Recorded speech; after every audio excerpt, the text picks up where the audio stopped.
Bismillahirrahmanirrahim. Assalamualaikum warahmatullahi wabarakatuh. So our group today will be discussing about our final project, which is Hainan Association building in Kuantan. So before we begin, let's talk about history. So Hainan is a province island in China, southernmost point. So how they came to Malaysia? So they came here back during 19th century and early 20th century. So they came here to seek a better life in Malaysia. So right after they came here, they established this Hainan Association, and this association mainly objective is to help the poor Hainanese, especially in financial and education. Okay, so first Hainan Association that established in Malaysia is in 1801 in Penang, and then the Kuantan Hainan Association was established during 1895 by the donation of the several owned officials. Okay. So after the organization was established, so they built this building in 1931. So this building was used as a community center and also at the same time used as a temple. So there are a lot of social activities that are conducted in this building, such as the health program, the charity, and educational purpose. So there are statues of God were placed, and religious ceremonies are often conducted in this building. So based on our observation, we found out the building style is eclecticism.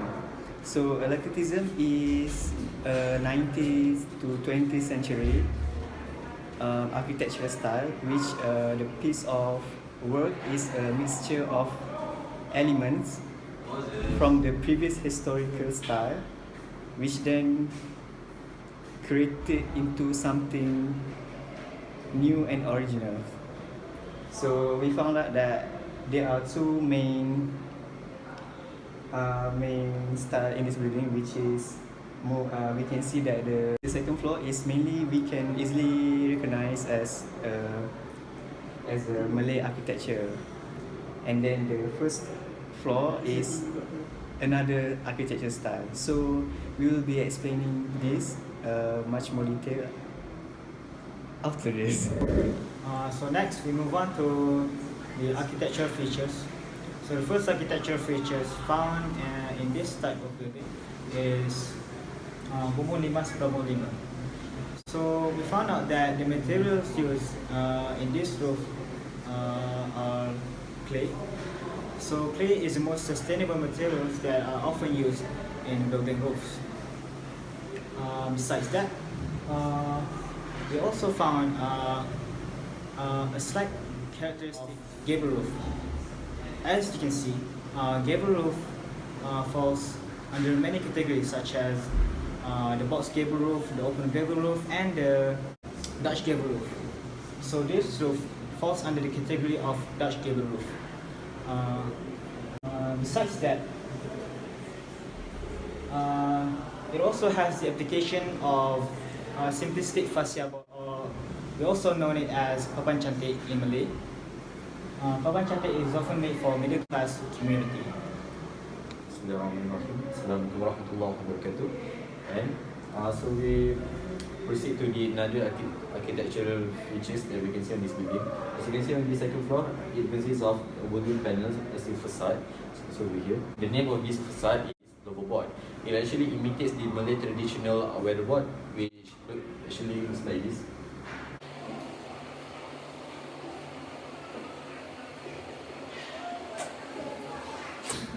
As you can see over here, there are gaps between these between the wooden panels that actually allows ventilation to occur between these wooden panels. So if we came from here, it will be brought into the building. So there will be a ventilation occur, and the wind from the outside of the building will cool down the inside of the building. So it's actually a ecological building since it uses less energy to actually cool down the building. Okay, next we'll proceed to another architectural features. Okay, we have discussed about its iconic Bumbung 5/5 roof. And then we have also discussed about its prominent movable board as its facade. And now we are going to our third and our last architectural feature, which is colonial features. Now, the first question that you might ask, what is colonial? We have never heard about colonial. Okay, let me explain for you. Colonial derives from the word colonization. In this context, the colonization of English people on Malay land. What does it mean? Which means we will find features that are from outside, from the English land, in the Malaysia land, in the places that they conquer, which is in this context, Malay land. Okay, now the second you might ask, I don't see any English features in here. Well, let me explain for you. Okay, we have talked about the roof, which is obviously Malay. It's wooden louver board, which is also obviously Malay. Where's the English feature? Okay, let me depict that for you.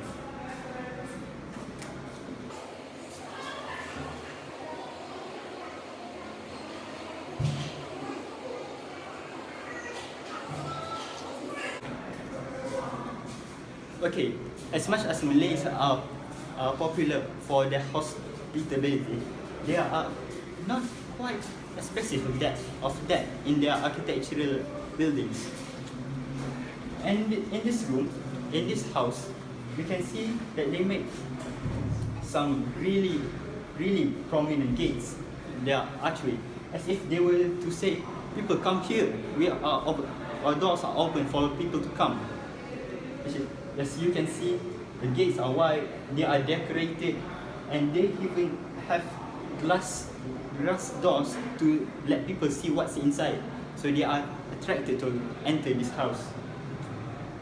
In fact, if we were to go back through time, we will see that when it was still run by the Chinese, we will see it was actually has an even bigger gate to welcome people to come at this house. Which means this place, as it is to serve its feature as a community hub. And indeed, when it was on its golden ages, it was indeed a hotspot for the Hainan community. Okay, so that's it for our presentation about the Hainan Association building. We found that this building is very interesting. Although it was built on 1931, it is still standing up to this day. This building is truly should be appreciated as it is, and it's historical building. Okay, so that concludes our study on the Hainan Association building.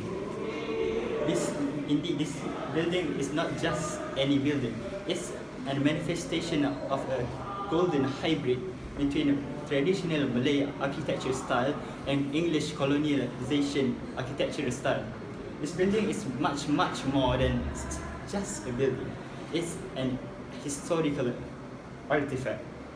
Indeed, I hope you guys have enjoyed this study as much as we did. And until next time, see you later.